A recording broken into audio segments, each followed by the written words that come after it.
Assalamualaikum warahmatullahi taala wabarakatuh. Perkenalkan, nama saya Muhammad Jin Siregar dengan NPM 2020-43500-277. Kali ini saya ingin mereview satu materi yang dimana materi ini adalah materi yang diberikan oleh Bapak dosen selaku dosen Pancasila, dosen agama Islam, yang dimana tugas ini adalah untuk memenuhi nilai tugas agama Islam.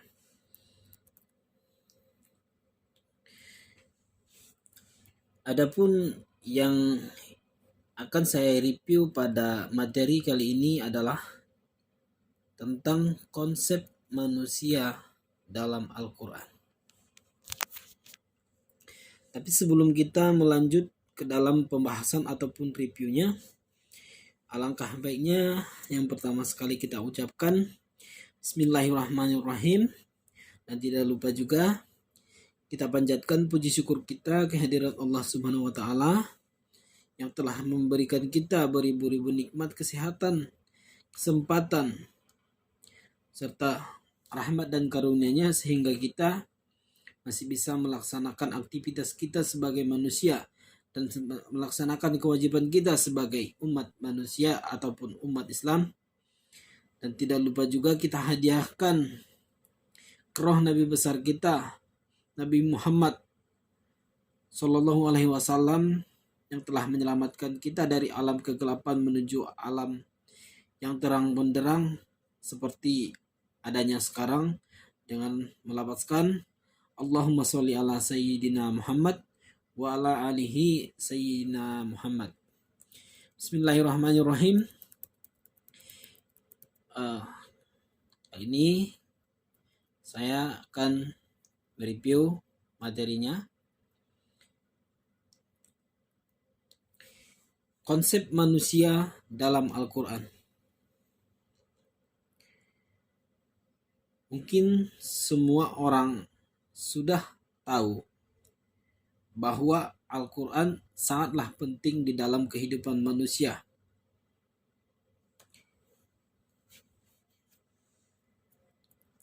Karena Al-Quran adalah pedoman hidup bagi manusia serta merupakan sumber dari segala ilmu pengetahuan yang ada di dunia ini.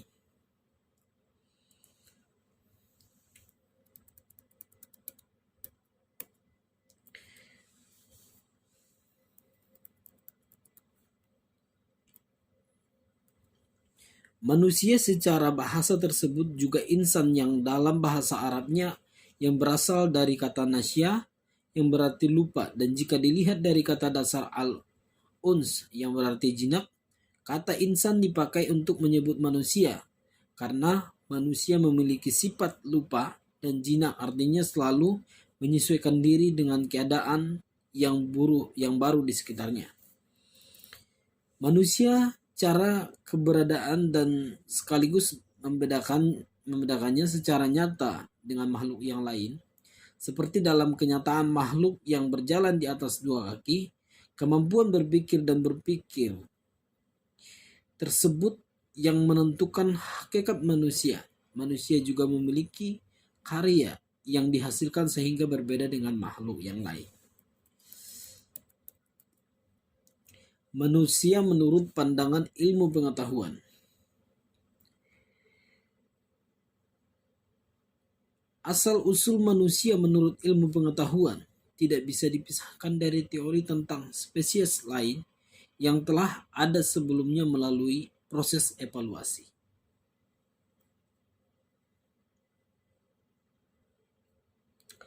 Evaluasi menurut para ahli paleontologi dapat dibagi menjadi 4 kelompok berdasarkan tingkat evaluasinya, yaitu pertama, tingkat pramanusia yang fosilnya ditemukan di Johannesburg, Afrika Selatan pada tahun 1942 yang dinamakan fosil Australopithecus. Yang kedua, tingkat manusia kera yang fosilnya ditemukan di Solo pada tahun 1891 yang disebut Pithecanthropus erectus. Dan yang ketiga, manusia purba, yaitu tahap yang lebih dekat kepada manusia modern yang sudah digolongkan genus yang sama, yaitu Homo, walaupun spesiesnya dibedakan. Fosil jenis ini di Neander. Karena itu disebut Homo neanderthalensis. Dan kerabatnya ditemukan di Solo atau Homo soloensis. Dan yang keempat, manusia modern atau Homo sapiens yang telah pandai berpikir menggunakan otak dan nalarnya.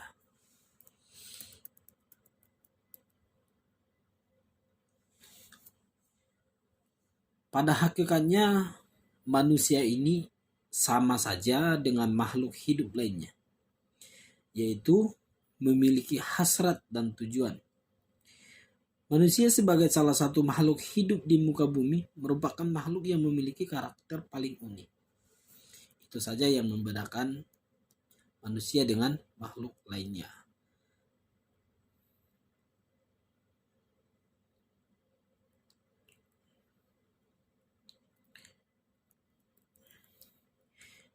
Dan di sini ada lagi yang namanya penggunaan istilah dalam Al-Quran. Jika diperhatikan dengan seksama, menggunakan kata yang merujuk pada makna manusia dalam Al-Quran, terdapat beberapa istilah. Istilah tersebut antara lain Basar, Al-Insan, dan Al-Nas. Masing-masing istilah tersebut memiliki maksud dan perbedaan tersendiri. Perbedaan tersebut dapat dilihat dalam diagram seperti yang ada di bawah ini.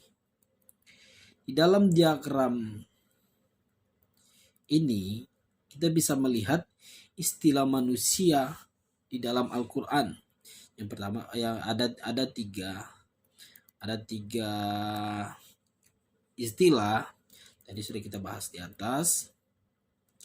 Yang pertama ada basar. Istilah basar dalam Al-Quran diketemukan sebanyak 37 kali. Maknanya merujuk pada sifat biologis manusia seperti berasal dari tanah, makan, dan minum. Contoh dalam surah Al-Kahfi ayat 110 dan Al-Hijrah ayat 33. Dan surah Al-Rum ayat 20. Dan yang kedua ada Al-Insan.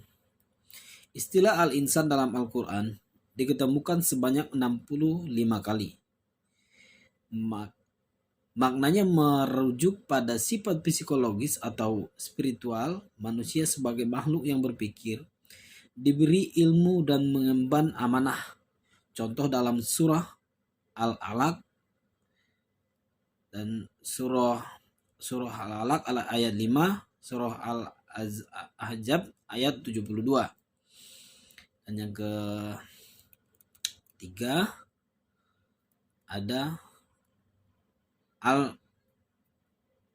Al-Nas. Dalam Al-Quran diketemukan sebanyak 240 kali. Maknanya merujuk pada sifat manusia sebagai makhluk sosial atau kolektif. Contoh dalam surah Al-Zumar ayat 27.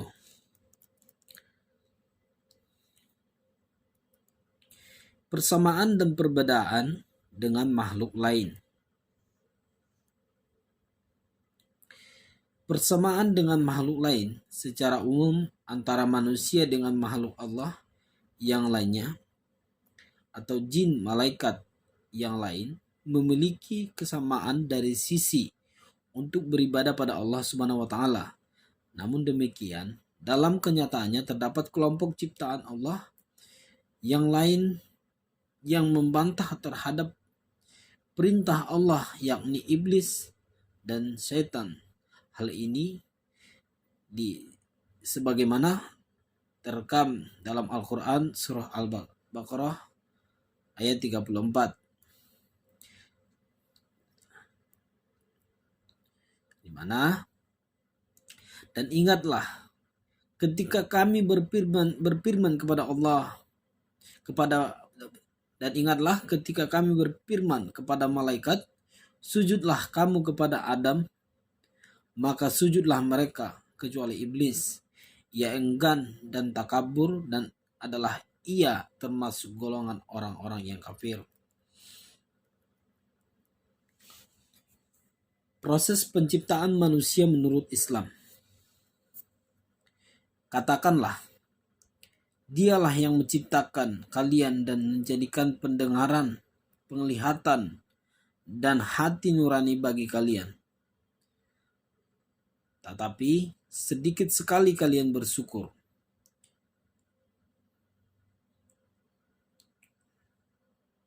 Guys, Al-Mulk ayat 23. Ayat di atas adalah mengenai bagaimana hakikat penciptaan manusia. Allah menciptakan dan memberikannya anugerah fisik dan hati nurani. Al-Quran mengatakan bahwa manusia adalah hasil ciptaan Allah dan anugerah yang diberikan kepada manusia sangatlah banyak sekali. Tahapan penciptaan manusia. Tahap primordial dan tahap biologi. Tahap primordial. Tahap pertama adalah saat manusia pertama diciptakan pertama kali dari saripati tanah dan diberikan roh hingga bentuk yang seindah-indahnya. Hal ini dijelaskan dalam beberapa ayat berikut.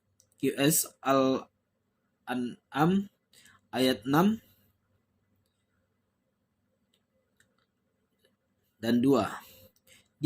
Dialah yang menciptakan kamu dari tanah, sesudah itu ditentukan ajal atau kematianmu, dan ada lagi suatu ajal yang ada pada sisinya atau yang dia sendirilah mengetahuinya. Kemudian kamu masih ragu-ragu atau tentang berbangkit itu.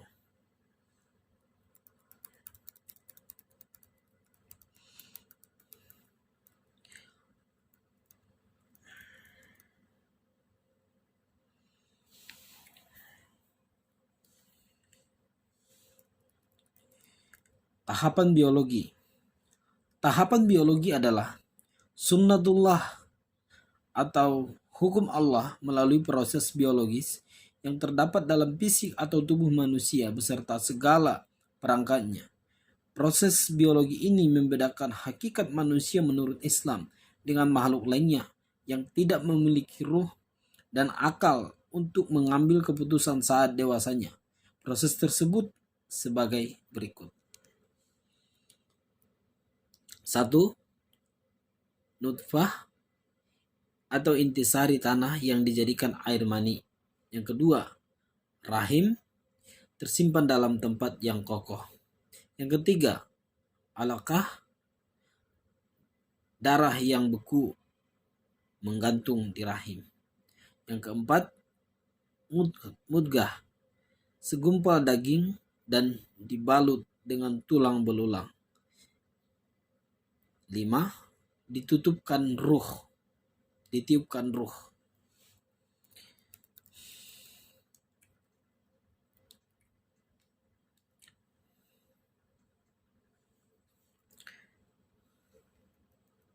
Bisa kita lihat prosesnya di bawah ini. Proses setetes mani dipancarkan. Apakah manusia mengira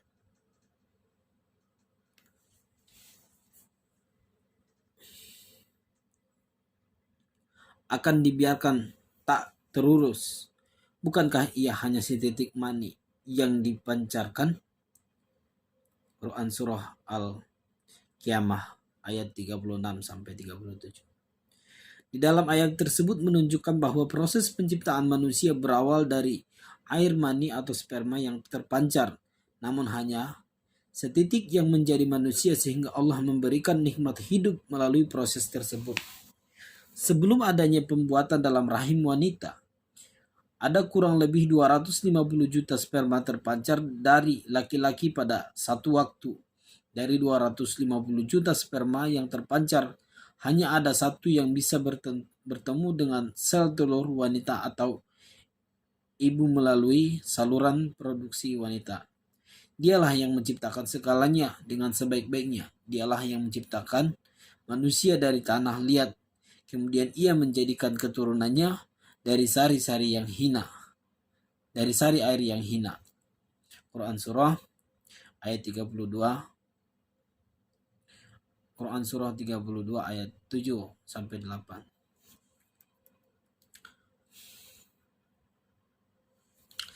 Segumpal darah yang melekat di rahim. Dia telah menciptakan manusia dengan segumpal darah. Quran surah Al-Alaq ayat 2. Eksistensi dan martabat manusia. Tujuan pokok penciptaan manusia adalah semata-mata hanya untuk beribadah kepada Allah Subhanahu wa taala. Hal ini sebagaimana dijelaskan dalam Al-Qur'an surat Az-Zariyat ayat 56 yang berbunyi, "Dan aku tidak menciptakan jin dan manusia melainkan supaya mereka mengabdi kepadaku." Menurut para ulama, ibadah yang dimaksud dalam ayat tersebut adalah ibadah yang menyangkut hubungan manusia dengan Allah Subhanahu wa taala. Madlah atau vertikal maupun hubungan manusia dengan sesama horizontal.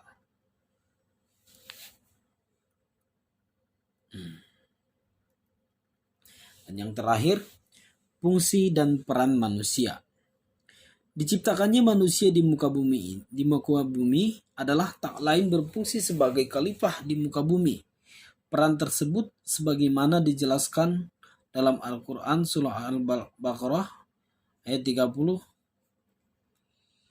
Ingatlah ketika Tuhanmu berfirman kepada para malaikat, sesungguhnya aku hendak menjadikan seorang khalifah di muka bumi.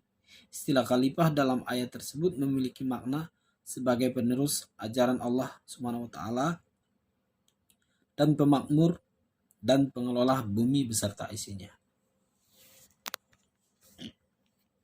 Alhamdulillahirabbil alamin.